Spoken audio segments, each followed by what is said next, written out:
Boa noite, meus irmãos, graça e paz. Como estão todos? Que bom, graças a Deus. Tenho aqui o privilégio e a graça de Deus, a grata alegria de estar com vocês.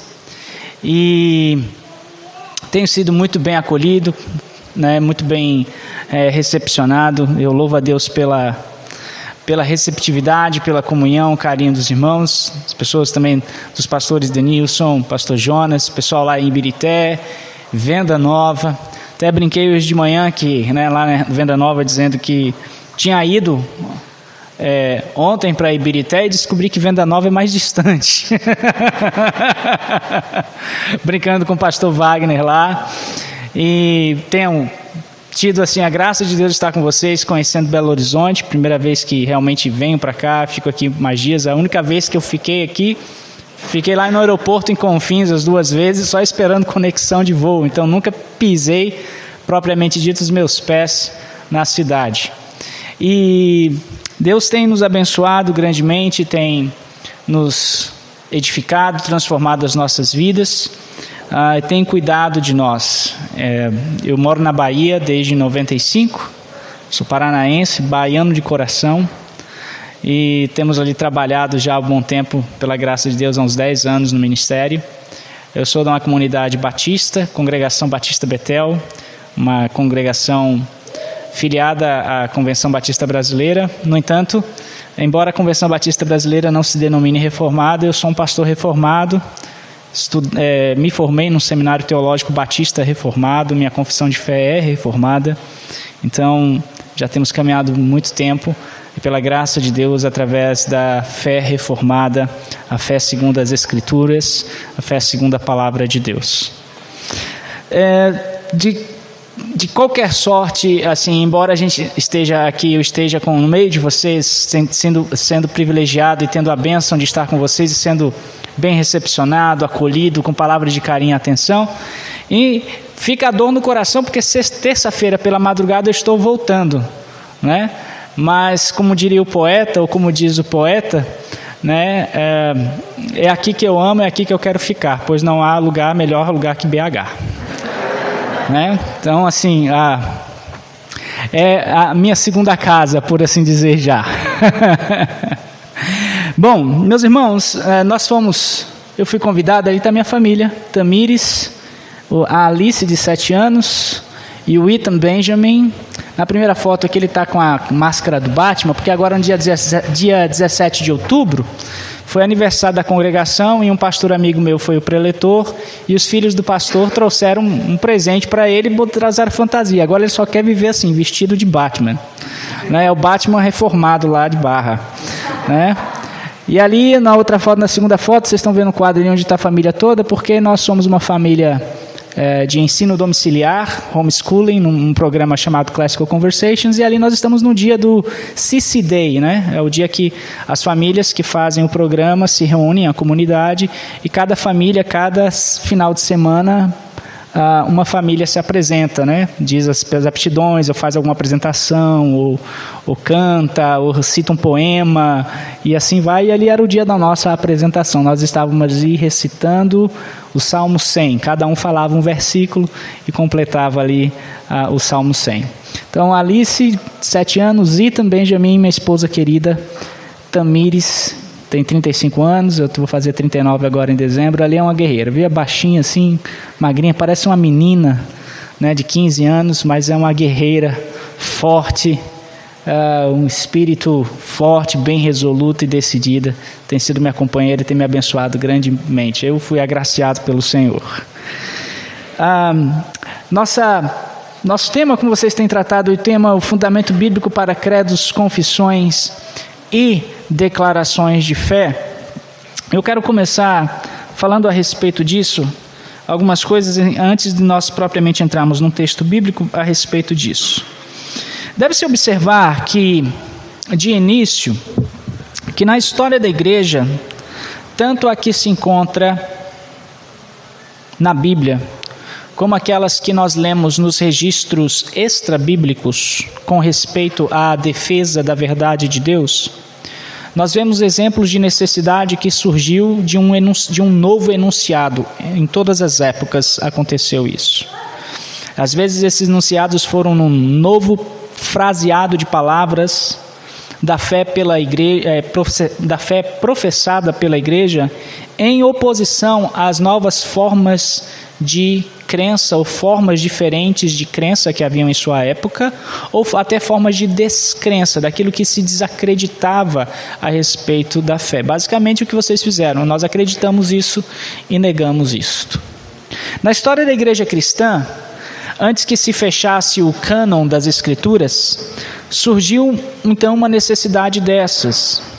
E na história da igreja subsequente, depois da era apostólica, ocorreram sempre emergências similares, fazendo com que a igreja sempre se pronunciasse numa nova forma, numa nova linguagem da verdade que anteriormente era sustentada. Então, durante a era da inspiração, em que todo o cânon das Escrituras estava sendo revelado, escrito, e até antes que se tivesse escrito a última página da Bíblia, há pelo menos 3 notáveis ocasiões que podemos citar, em que a igreja se viu obrigada a remoldar e apresentar em novas formas de linguagem as suas verdades que anteriormente ela cria. Ela foi constrangida a isso por causa da distorção ao erro e a heresia dos termos anteriormente empregados para apresentar a verdade. Na era apostólica, quando você observa, por exemplo, as cartas de João, do apóstolo João, João está escrevendo para os seus leitores para combater uma heresia chamada gnosticismo.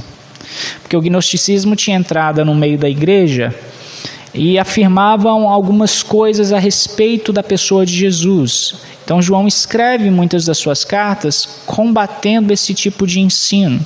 Então não a igreja sempre se viu nesse emaranhado de coisas que se dizem a respeito da fé cristã, e mesmo antes das escrituras serem fechadas, o cânon ter sido concluído, ela precisou combater esses ensinos, essas distorções a respeito da fé. E um dos desafios da igreja é sempre apresentar verdades antigas, aplicando a realidade da época em que ela está inserida. E infelizmente esse é um problema da igreja cristã. Ela não é proativa, ela é reativa. Ela sempre reage ao problema. Ela não se antecipa ao problema. Mas graças a Deus, isso, por outro lado, tem um grande poder do Santo Espírito por detrás, guiando todas essas coisas. E nós temos visto, principalmente no Brasil, uma crescente, por exemplo, da fé reformada, fazendo a utilização de catecismos, estudos de credos e confissões. Lá em casa, por exemplo, nosso culto familiar, nós utilizamos o catecismo puritano, e junto a ele um catecismo elaborado de 50 perguntas, em que tem sempre pergunta e resposta. Então, o que é Deus? Deus é Espírito. Quantas pessoas há em Deus? 3. Quem são essas pessoas? O Pai, o Filho e o Espírito Santo. E isso a gente vai inculcando, né, na nossa vida, nos nossos filhos. No entanto, embora existam está crescendo muito isso, principalmente no Brasil, parece-me que alguns têm buscado resgatar a essência da reforma para o século atual, que é positivo isso, a essência da reforma que aconteceu no século XVI, porém mantendo a cabeça no século XVI. Isso é um erro, isso é um anacronismo. Não tem você tem que falar verdades antigas, mas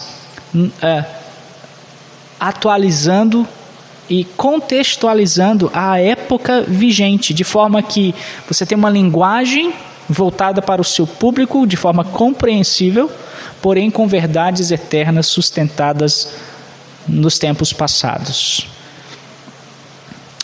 Por exemplo, te dar um exemplo disso, em que nós temos defendido verdades eternas, porém muitas vezes ainda estamos com a cabeça lá no século XVI.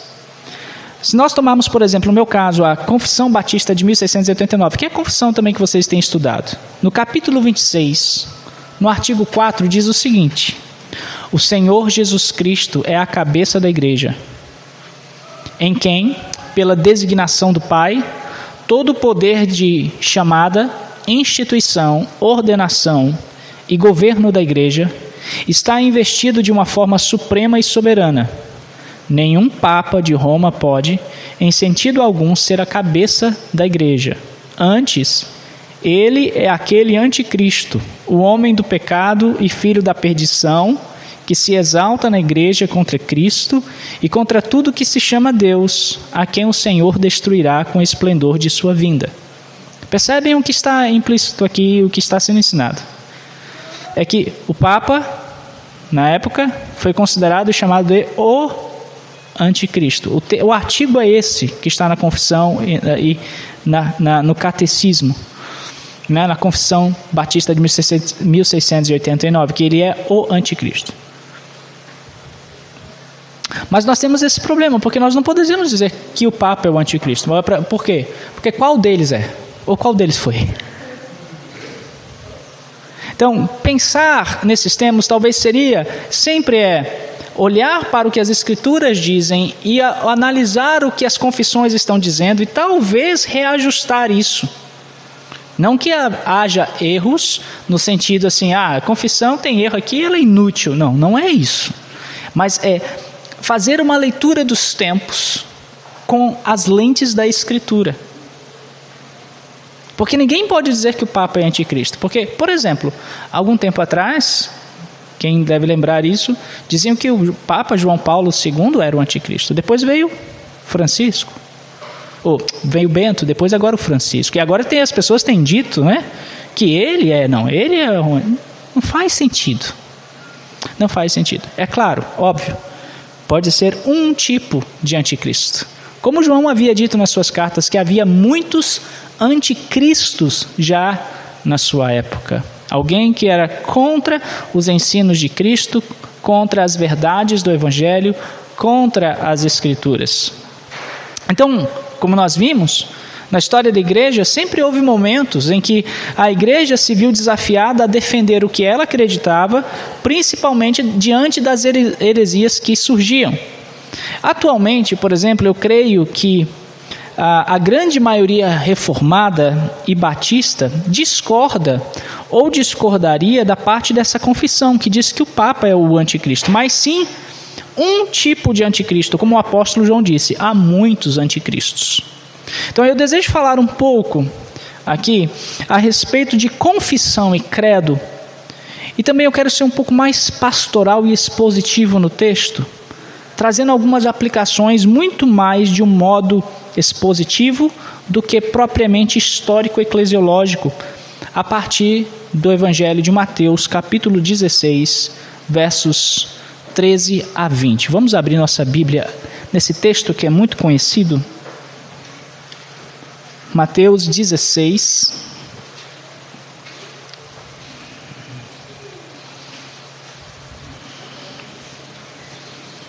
versos 13 a 20.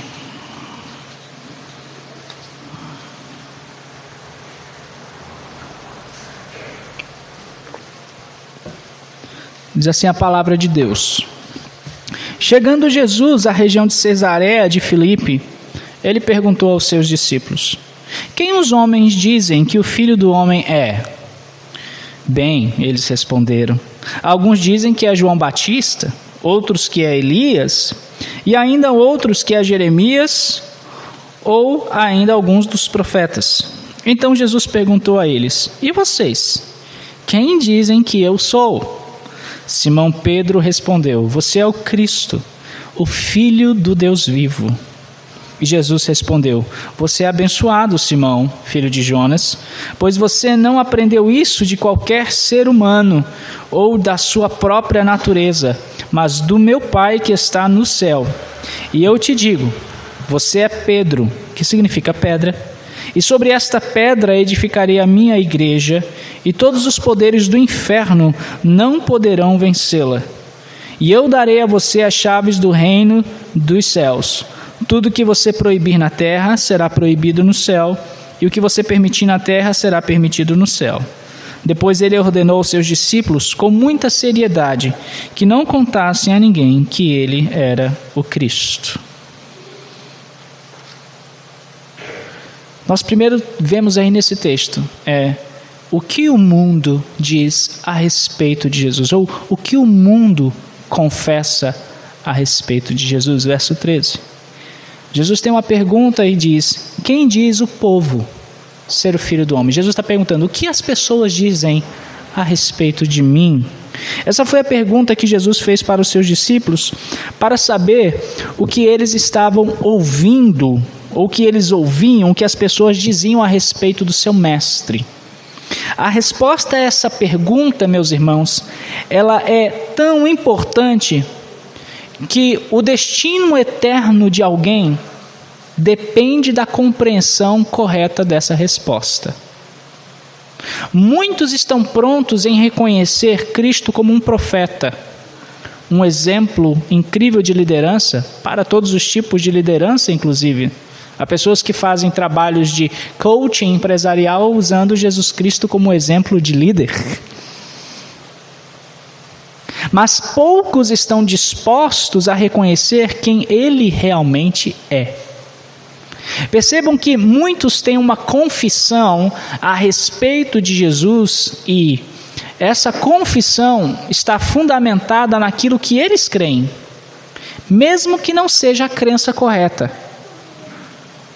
Porque a fé precede a prática. O credo governa a ação. O que você acredita controla o que você faz. Isso é uma verdade, mesmo que às vezes as ações de uma pessoa possam ser contrárias à sua confissão, e seja o próprio fato dela professar um padrão que permite que suas ações sejam julgadas em harmonia ou contrárias às suas crenças. Então, por exemplo, Tiago diz na sua carta, não sejam meramente ouvintes da palavra, porém praticantes. Ok, se alguém diz crer em Jesus, deve demonstrar com seus atos aquilo que ele professa acreditar. É isso que está implícito aqui, o que está sendo ensinado. Samuel Miller, conhecido professor de História Eclesiástica do século XIX em Princeton, argumenta decisivamente sobre isso, dizendo o seguinte: os credos e confissões não pretendem ser em si as mesmas leis da casa de Cristo, ou atos legislativos, pelos quais qualquer conjunto de opiniões são verdades constituídas e que exigem, por conta disso, serem recebidos como verdade entre os membros de sua família. Percebam que ele disse, eu quero repetir. Os credos e confissões não pretendem ser em si mesmas leis da casa de Cristo, pelos quais qualquer conjunto de opiniões são verdades constituídas. Ele está dizendo o seguinte: credos e confissões não governam a igreja. Esse é um ponto. Credos e confissões não governam a igreja. Mas se credos e confissões não são em si mesmos leis das quais são verdades constituídas, para que eles servem então? Por que nós fazemos usos deles? Os credos e confissões servem às pessoas que os adotam como limites úteis para promover a comunhão e a unidade enquanto se protege contra o erro. É como aquela figurinha que nós vemos ali, em que a credos e confissões é uma barreira do lado, em que as pessoas olham para as verdades que estão sendo ensinadas e os ataques que vêm de fora, e não permitem que eles entrem, e também não permitem que as pessoas saiam daquilo. É um muro de proteção.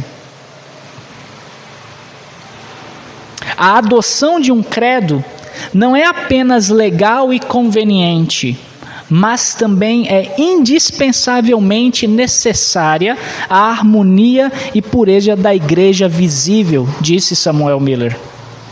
Isso nos leva ao segundo ponto, porque, vejam, que o mundo sempre tem algo a dizer a respeito de Jesus. Segundo, os discípulos, então, se o mundo tem uma confissão a respeito de Jesus, os discípulos, então, devem ter uma confissão correta a respeito de Jesus. Versículo 16.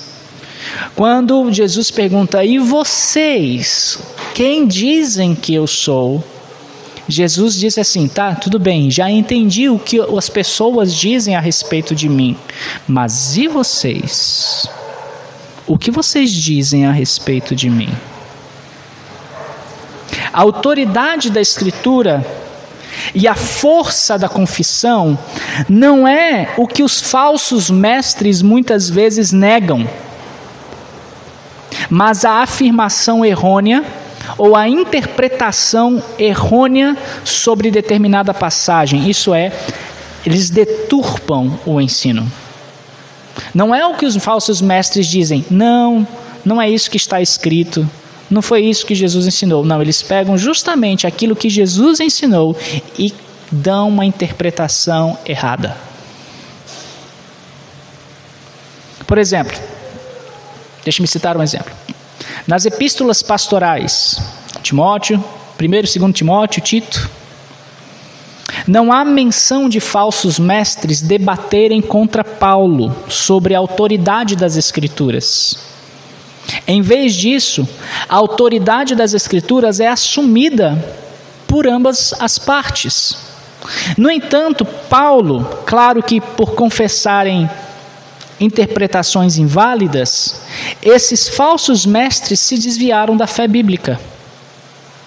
Por isso, se a gente voltar para o nosso texto, versículo 16, e vermos a afirmação do que os discípulos têm, isso significa que nós, como os discípulos de Jesus, devemos ter uma confissão correta a respeito de Jesus. Nós vemos Pedro dizer, tu és o Cristo, o Filho do Deus vivo. Foi essa a resposta dele.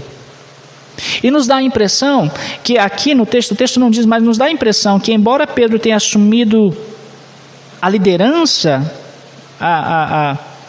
o pontapé inicial na resposta, ele foi à frente, parece-me que os outros seguiram Pedro ou concordaram com ele quanto a esse diagnóstico, a essa resposta. Porque Jesus não perguntou a Pedro, o que você, Pedro, tem a dizer, mas ele diz, e vocês? Então, quando Pedro responde, ele está respondendo por todos os outros. Não há nenhuma objeção dos outros discípulos mencionada aqui. Em que os discípulos, não, Pedro, olha, eu acho que você está errado. É a sua visão. Não, os discípulos seguiram Pedro nessa confissão. Nessa confissão. Eles olharam para Pedro e talvez, rapaz, né, que verdade mesmo. Olha só, num trem desse.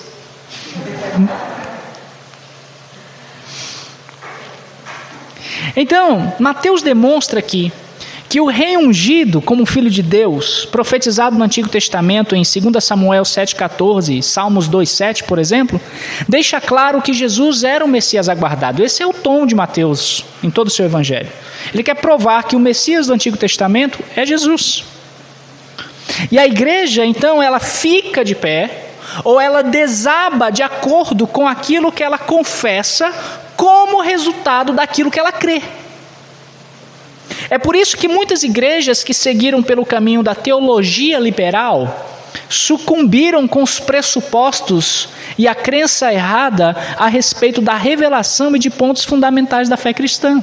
Porque a teologia liberal esvazia a cristologia, esvazia a ressurreição, esvazia o poder de Deus e os milagres de Deus na própria pessoa de Jesus Cristo, é a ressurreição. Porque a teologia liberal diz assim, não, Jesus realmente existiu, ela não nega, mas ele não ressuscitou. Mas como não? Se o texto bíblico diz, aí ele diz assim, não, Jesus não ressuscitou corporalmente, ele ressuscitou no coração dos seus discípulos. Olha que bonito. Ideologia, eu quero uma para viver, Cazuza.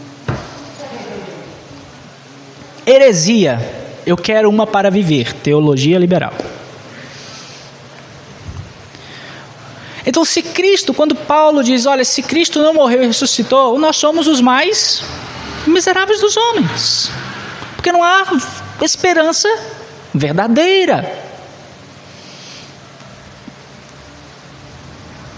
Então, muitas igrejas, por exemplo, no continente europeu e até no nosso, no continente americano, não estão mais de pé porque deixaram-se manchar com a impureza de conceitos errados e não criaram muros e proteções com confissões antigas, credos antigos, procedentes daquilo que se crê. Não há defesas, não há meios pelos quais deve-se repelir ataques violentos de erros e distorções das Escrituras. Os discípulos verdadeiros de Jesus Cristo, então, devem ter uma confissão correta a respeito de quem é Jesus Cristo. Porque a igreja, que é formada pelos discípulos, é a coluna e baluarte da verdade. 1 Timóteo 3,15. A igreja está fundamentada, ela é o fundamento da verdade, na medida que ela se fundamenta em Cristo. Pois Ele é o fundamento da igreja. 1 Coríntios 3,11.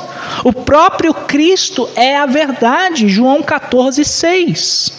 Então, quando uma igreja se levanta e professa corretamente que Cristo é a verdade e que Cristo é o fundamento, então a igreja detém a verdade porque ela proclama essa verdade, porque ela crê nessa verdade. Se ela nega isso, então o seu fundamento não é mais Cristo. A ideia, por exemplo, quando Paulo diz que a igreja é coluna e baluarte da verdade, em 1 Timóteo 3,15, é que o dever da igreja é levantar a verdade, de tal forma que todos a vejam. É a palavra grega para hedraioma. Hedraioma significa baluarte, significa aquilo que sustém um edifício. O baluarte mantém o edifício em equilíbrio e intacto. O baluarte é o fundamento. E os seguidores de Jesus devem ser claros, não apenas no seu compromisso de que a Bíblia é a palavra de Deus escrita, mas também devem ser claros em sua profissão do que essa palavra diz e o que significa em questões chaves relacionadas à fé e à vida no chão da existência. Como é que a igreja faz isso? Como é que ela pode fazer isso? Como é que ela traduz aquilo que ela crê de forma que seja aplicado na nossa existência? Eu vou responder isso com outra pergunta. Para que servem então os credos e confissões? Justamente para isso. Os credos e confissões nos ajudam a sermos claros, concisos e objetivos sobre aquilo que cremos. Quando as confissões são negligenciadas ou rejeitadas, a oportunidade surge para que as igrejas escorreguem e caiam em erro e apostasia. B.H. Carroll, o presidente fundador do Southern Western Baptist Theological Seminary, ou seja, Seminário Teológico Batista do Sudeste dos Estados Unidos, reconheceu a importância do cristianismo confessional e ele repreende os crentes e cristãos que contestam o confessionalismo, que não fazem uso ou até dizem, não tem necessidade disso. Precisa ter um credo, uma confissão, não. Ele diz o seguinte: uma igreja com um pequeno credo é uma igreja com pouco de vida. Quanto mais doutrinas divinas uma igreja pode concordar, maior seu poder e mais ampla a sua utilidade. Quanto menos artigos de fé, menos laços de união e compactação. A verdade definitiva, ela não cria heresia. Ela apenas expõe e corrige. Desligue o credo e a obra cristã se encherá de heresia insuspeitada e não corrigida, mas não menos mortal.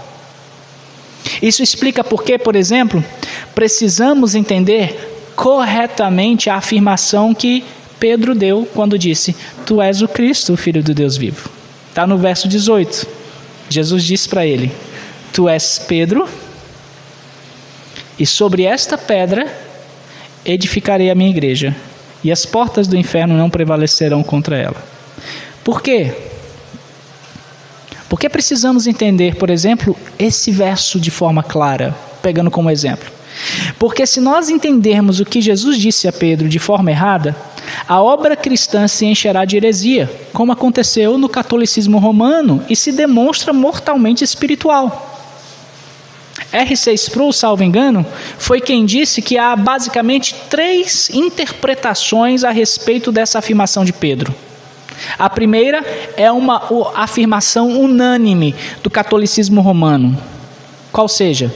O que eles dizem? Eles dizem: Pedro é a rocha. E essa designação constitui a sua comissão como Papa. E a igreja será construída sob a sua autoridade como um vicário, um representante pessoal de Cristo na terra. As outras 2 interpretações, que são de ramos diferentes do catolicismo, dizem basicamente o seguinte: Pedro é uma pedra. A rocha é a confissão de Cristo expressa por Pedro.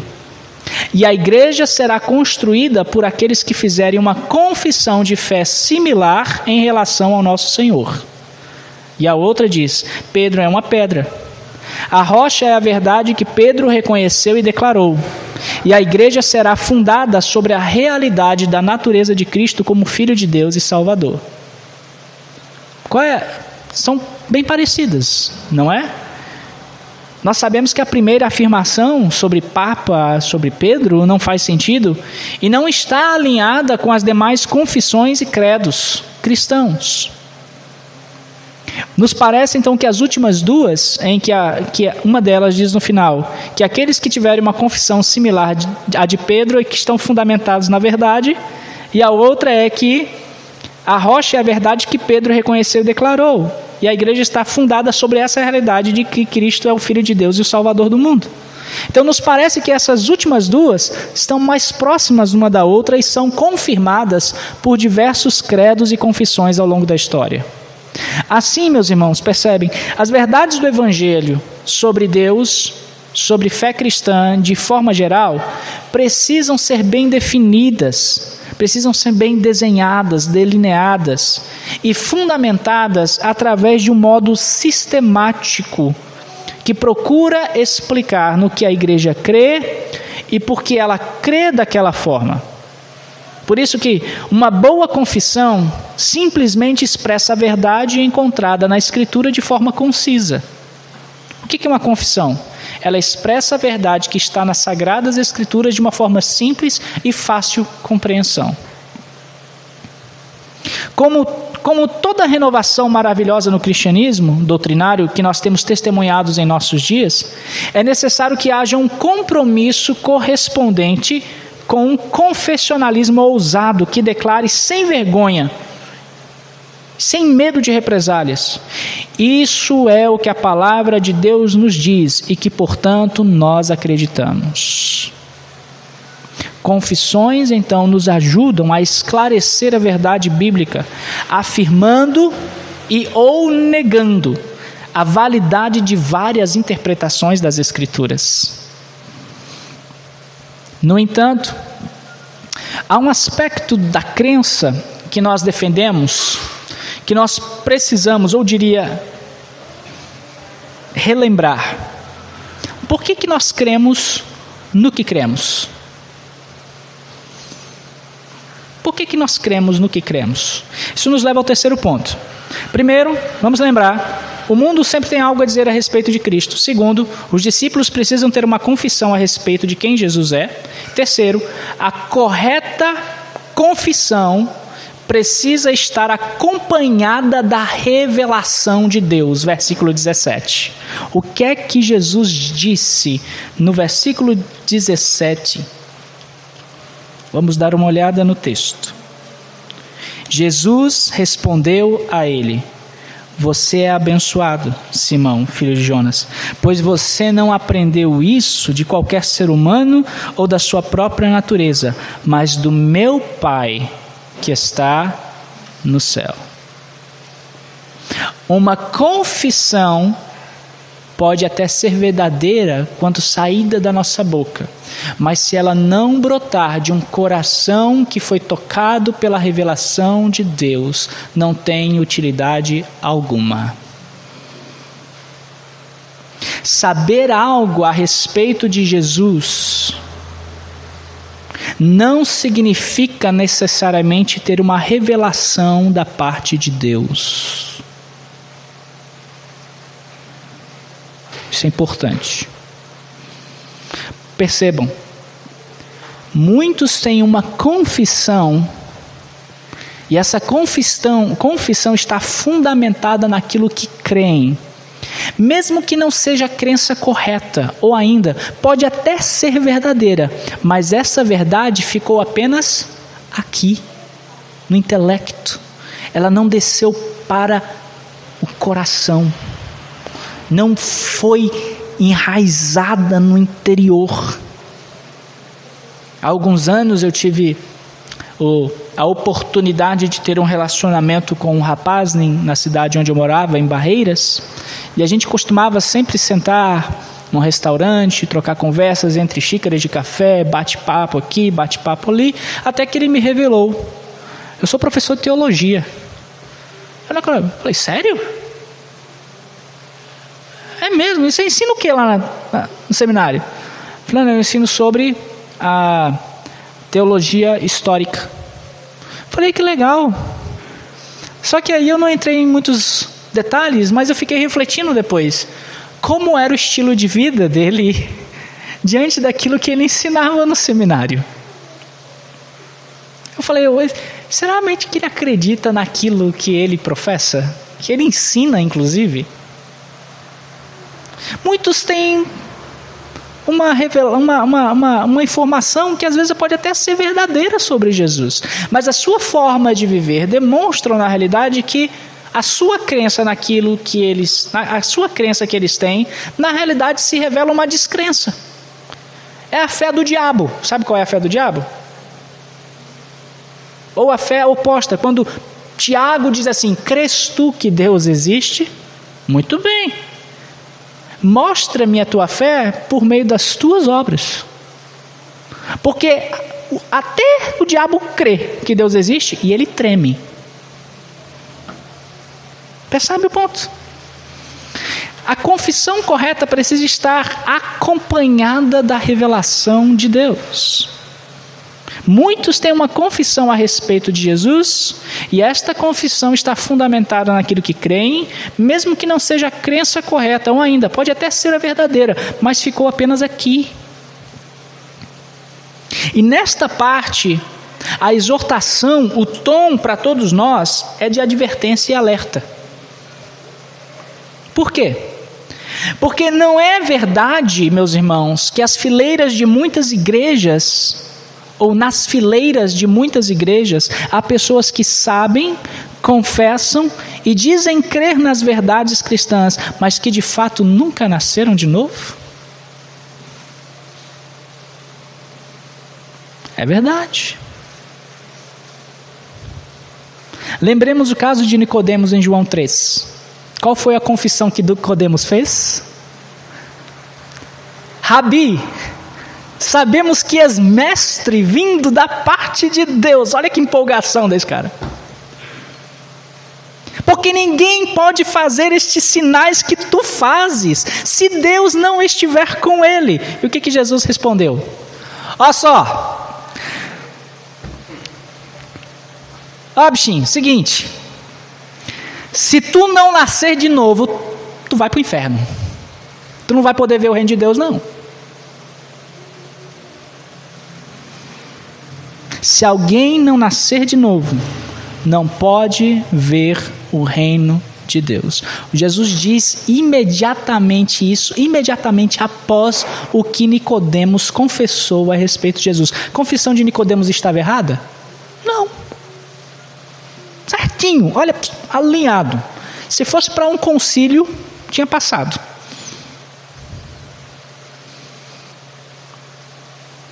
Então, a nossa confissão precisa vir e estar acompanhada da revelação de Deus. Quarto ponto. A nossa confissão e crença de quem Jesus é deve nos levar a uma resposta de entrega da nossa vida. Em outras palavras, deve nos levar a uma vida prática. Versículos 24 e 28. Nós não lemos, mas eu quero ler com vocês agora.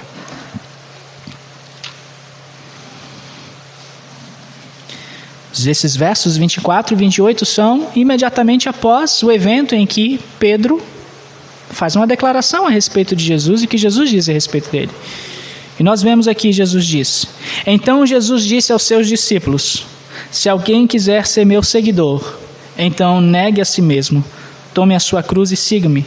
Pois quem quiser salvar a sua vida perderá, mas quem perder a sua vida por minha causa, a encontrará. Pois o que adianta ganhar o mundo inteiro, mas perder a sua própria alma? Existe algo que vale mais do que a sua alma? Pois o Filho do Homem virá com seus anjos na glória do Pai e recompensará a cada um de acordo com o que tenha feito. Eu falo a verdade a vocês: alguns que estão aqui não morrerão antes de verem o Filho do Homem vindo no seu reino. Então, meus irmãos, diante dos muros de proteção e defesa do Evangelho por meio de credos e confissões em qualquer época, a igreja também é desafiada a não apenas defender essas verdades, mas, sobretudo, viver essas verdades. Confissões e credos não podem existir com um fim em si mesmo, mas devem nos levar a compreender e entender melhor a fé, nos guiando a uma vida prática das verdades que nós confessamos e cremos. Observem que após a confissão de Pedro e os discípulos, Jesus anuncia sua morte. Ele anuncia sua morte e ele conclui: Vocês devem ser meus seguidores? Vocês querem ser meus seguidores? Negue-se a si mesmo, toma sua cruz e siga-me. Então deve nos levar a uma vida prática. Deve nos levar a uma ação de nossa entrega da nossa vida, de renúncia, de viver para o agradar. Quais são as conclusões e as aplicações? Primeiro eu quero concluir dizendo algumas coisas. Depois eu vou fazer algumas aplicações finais.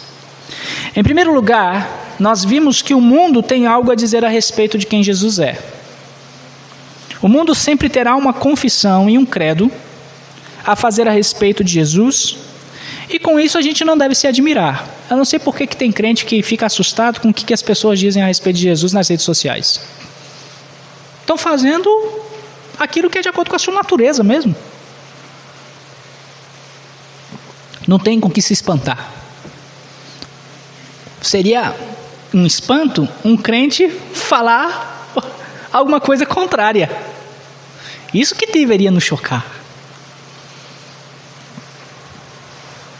O que importa de fato, então, é o discípulo de Jesus saber muito bem no que crê e em quem crê e por que confessa isso.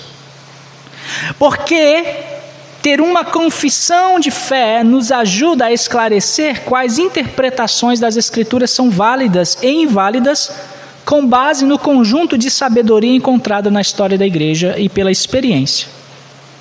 O mundo sempre tem algo a dizer a respeito de Jesus, o que é totalmente contrário à confissão da igreja. É totalmente natural do mundo fazer isso, do mundo não regenerado, do sistema. Então nós temos que lembrar que o mundo tem sempre algo a dizer a respeito de Jesus. Isso não nos deve nos chocar. Em segundo lugar, os crentes devem ter uma confissão correta a respeito de quem Jesus é. A unidade da igreja como uma sociedade de crentes requer e justifica a necessidade de fazer compilações da verdade de Deus, se é para ocorrer de fato uma unidade de fé, comunhão entre os seus membros, e não apenas uma unidade de forma ou de palavras formais, como se dá, por exemplo, num clube social, né? Lions Club, por exemplo. O verdadeiro princípio da união da igreja, na qual a sociedade cristã está ligada, exige que a igreja tome para declarar a sua confissão de fé não apenas a Bíblia, nem quaisquer extratos da Bíblia, mas que tome a confissão primeiro do seu coração. E então essa confissão se traduza em sua própria linguagem. Esse é um desafio nosso, que não é apenas do cristão brasileiro, mas de todos aqueles que se identificam com a reforma protestante, especialmente quando muitos estão neste país ainda redescobrindo a fé reformada e querem combater muitos abusos, muitos ensinos errados, muitos desvios da igreja evangélica, citando credos e catecismos, o que é muito bom, mas estão fazendo isso com a cabeça lá no século XVI. Não estão transportando aquelas verdades antigas para os tempos atuais. Sabe, estão pregando, combatendo heresias existentes do nosso tempo, mas com a cabeça nas heresias do século XVI.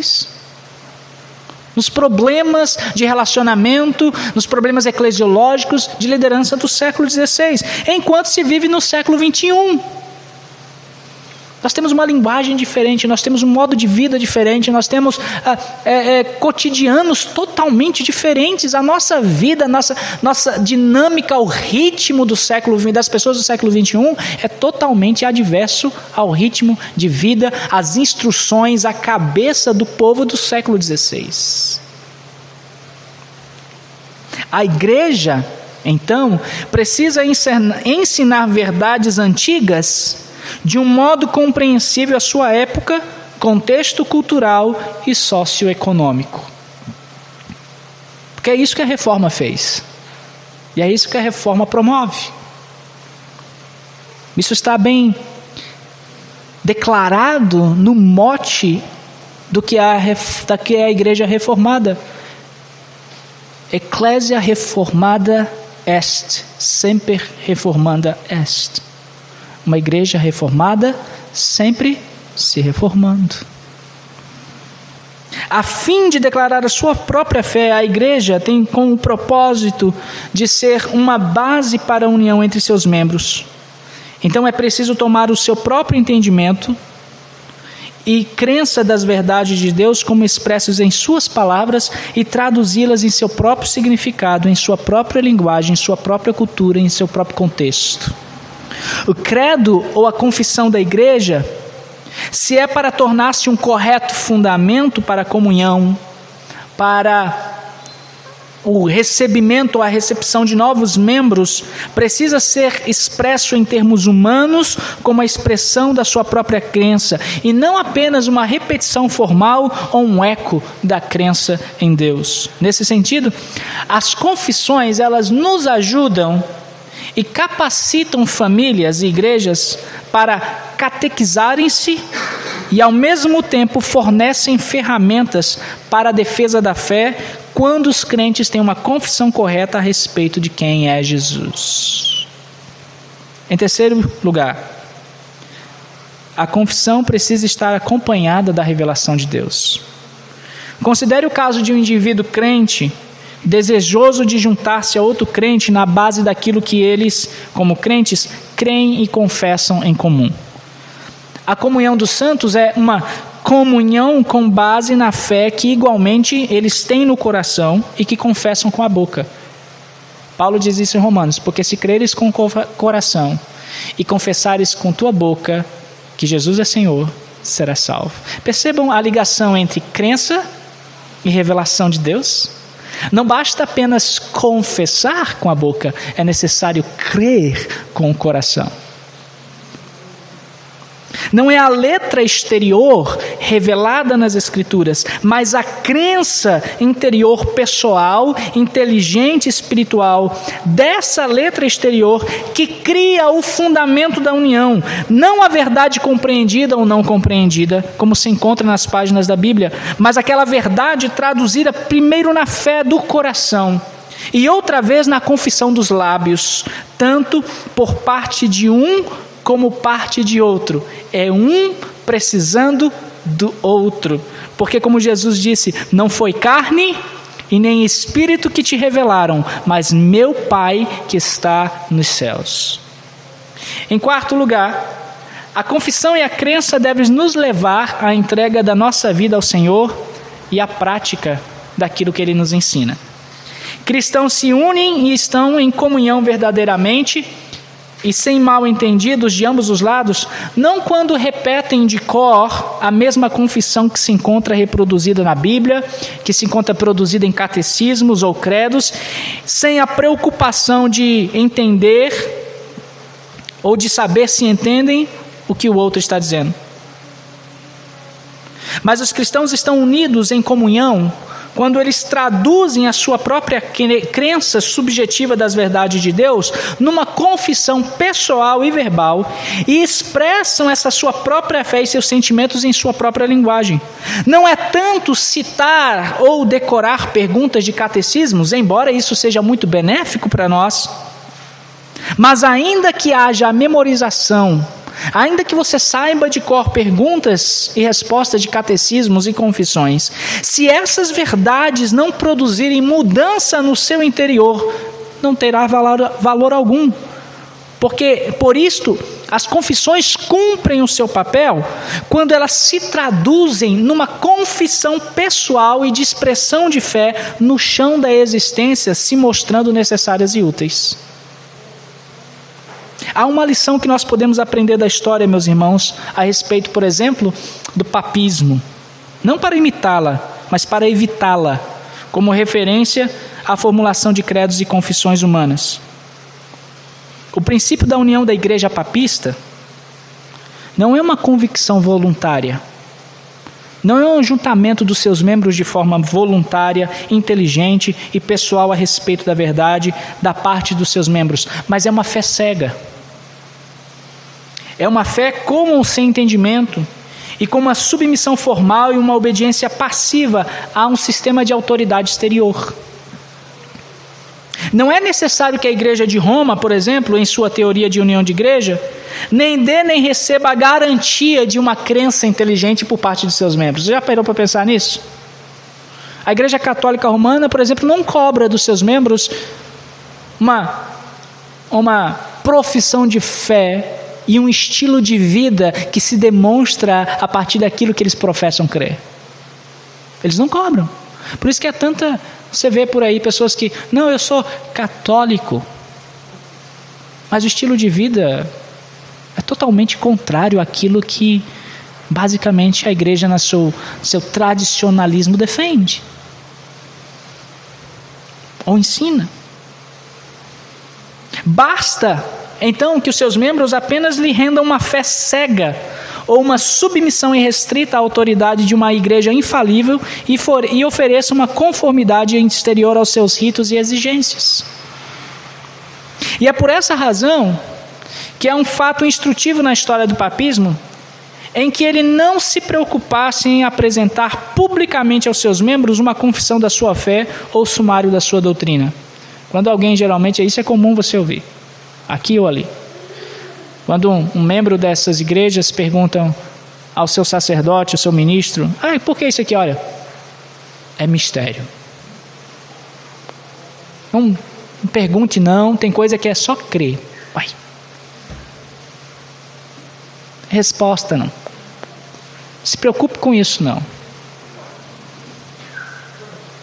Eles também não requerem uma mudança de vida que acompanhe a sua confissão e a sua crença.